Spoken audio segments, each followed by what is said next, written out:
Welcome to my new Harris versus Trump prediction, and let's start. And there we go, so let's start with the likely states, and before that, I have Iowa as safe because I have 12 plus equals safe, and I think Harris would not be a really good candidate for the state of Iowa. So let's start with Colorado, which it would still be a likely state for Harris. I don't expect it to drop below 8%. 7%, even in the worst case scenario. And let's talk about Texas. So Texas, it's been really interesting.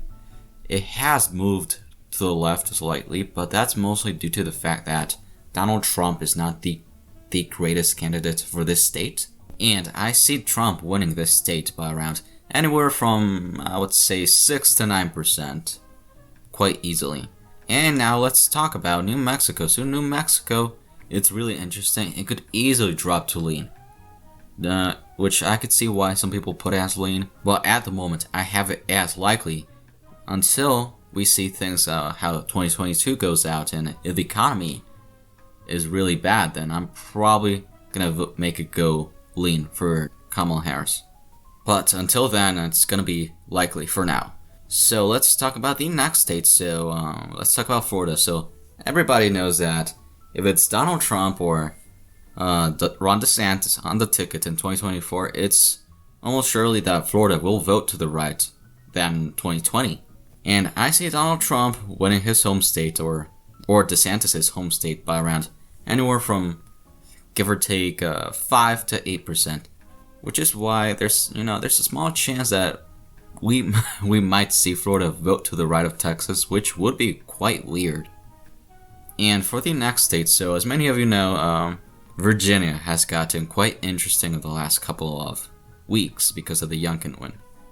And similar to New Mexico, I could see Virginia dropping to lean. I would not be surprised if that would happen. Maybe if Youngkin is able to build a political machine in Virginia for the Virginia GOP, he could drop it down to lean. But at the moment, I have the Democrats and Kamala Harris winning this state by around 6 to 9% for now. But if the ratings drop and the approval ratings will go down or something happens, New Mexico and Virginia are probably gonna become lean states, almost surely.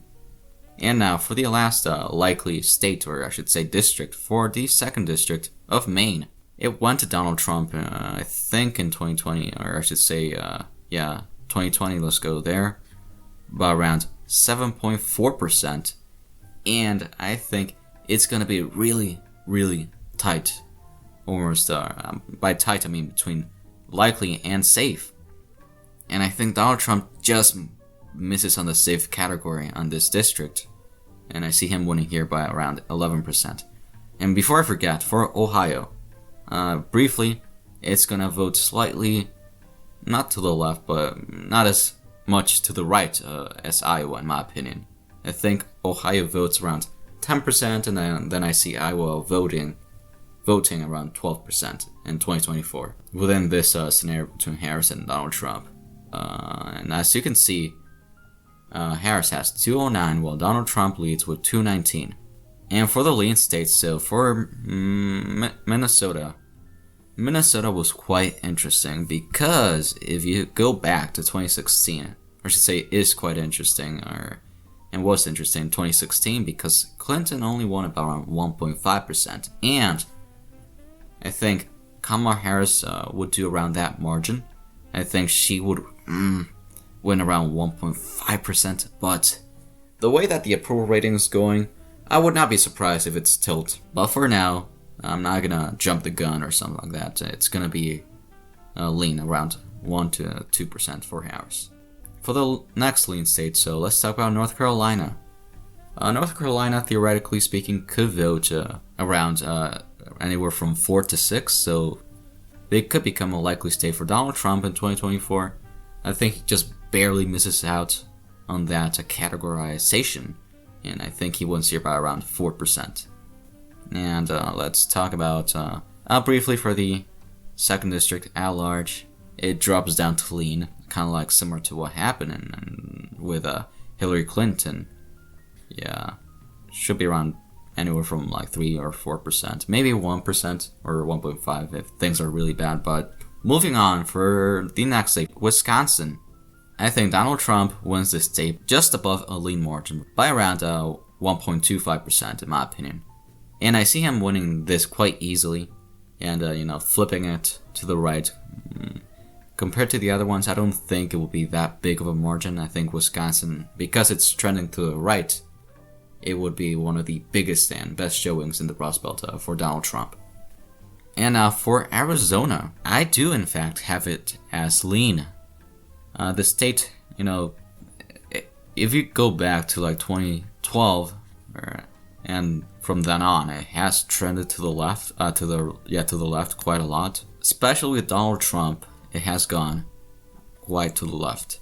But I think that when you have a nominee like Harris, I think you would go back to around near 2016 levels because of the fact that you're not going to have the McCain Republicans voting for Harris. They're not going to be as comfortable as voting for Harris. And, when the Arizona Republicans or the establishment, the old conservatives, voted for Biden, they thought he was going to be more of a Bill Clinton sort of Democrat, and that's not happening. And I doubt they're going to support Harris over Trump in 2024. And I see those voters, that went around, 75 to 25 for Biden, going to around 60 or 65 for Donald Trump and 35 to 40 for Harris, and making it just go lean by around 1.25%. And that's it for the lean states. So for the tilt states, where should I start? For Pennsylvania, I think Donald Trump wins this state just barely, around, give or take 0.75% around what he did in 2016, around that margin. And he wins here, even though it could be around 0.5 if Biden campaigns, but it could also be a bad idea, because if he's unpopular then, or even more than what he is now, then you probably don't want to campaign with him. And for the next state, so I'm going to talk about New Hampshire. I think Kamala Harris wins New Hampshire by a tilt margin in 2024 against Trump. Similar to 2016, if you go back, I think she would get around near Clinton numbers, a really close race. But Donald Trump, kind of like Arizona and Texas, he's not the greatest fit for that state. But with someone like Harris, it would get really, really close, and she just barely wins here because of the Democratic grip on this state. And let's talk about Georgia. I think I could see Harris win this state, in all honesty, in 2024 against Trump. The trends are going to the left, but with someone like Harris on the ticket, I think the turnout goes down drastically. And I think Donald Trump just wins here by tilt state. Probably, I would say around 0.5%, in my opinion, what I think would happen. And for the next, let's talk about the 2nd district of Nebraska. So, even, with Harris, who I think would have lower turnout, I see her winning the 2nd district just barely, like I said with New Hampshire, because of how bad the GOP gerrymandered this state. They made it go from Biden 7 to Biden 6. So even in this scenario, she might be able to keep this district under the Democratic column. For Michigan, so I think Donald Trump, like 2016, he wins here by a tilt margin. Probably one of the closest states in this election, around 0.25%. And I see the state of Michigan voting in unison with the Rust Belt states of Wisconsin and Pennsylvania. And while for the state of Georgia, I think there's a chance that, in this scenario, Michigan and Georgia vote for the same person, that being Donald Trump. But I would not be surprised if they vote different ways in 2024. And for Nevada, it's one of the most interesting states, in my opinion, in 2024 that I'm looking for. And I see Donald Trump winning this state in 2024 by a tilt margin. People forget that Nevada voted to the right in 2020, when most states voted to the left by around, anywhere from 1% to even 7 or 8%. And that should be a warning sign for the Democrats. And he just barely wins the state in 2024. And Donald Trump wins with 312 electoral votes against Kamala Harris 226. Thank you so much for watching. Please like, share, and subscribe. Stay tuned for the next video.